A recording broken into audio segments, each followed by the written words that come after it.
टंकी के बाजार माँ।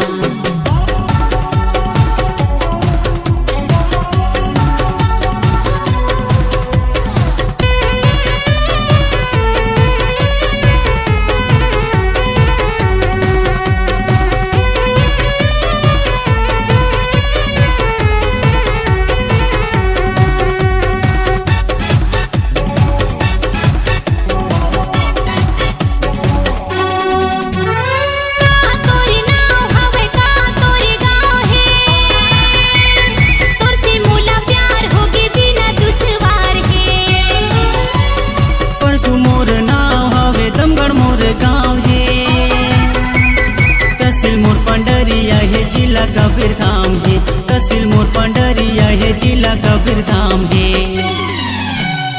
आजा बेरानी वो मिले बर काम के बाजार माँ। आजा हो राजा रे मिले बर काम के बाजार माँ।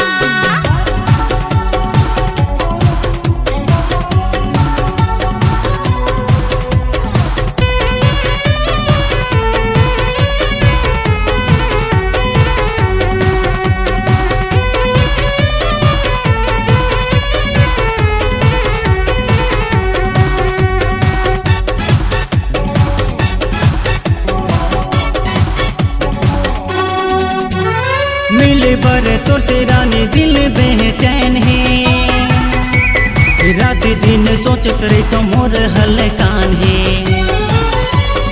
अभी ते रुक जाना कर ले इंतजार ते, आवन दिन बुधवार कर ली करार ते, आवन दिन बुधवार कर ली करार ते। आजा हो राजा रे मिले बर तमगढ़ तोरे गाँव माँ। आजा बेरानी वो मिले बर तमगढ़ मोर गाँव माँ।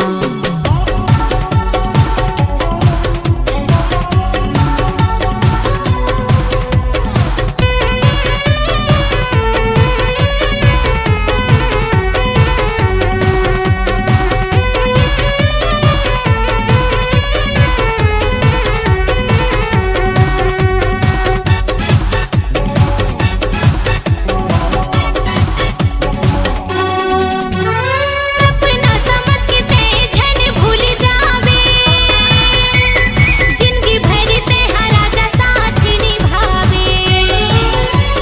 सपना समझ के मैं नहीं भूल जावा,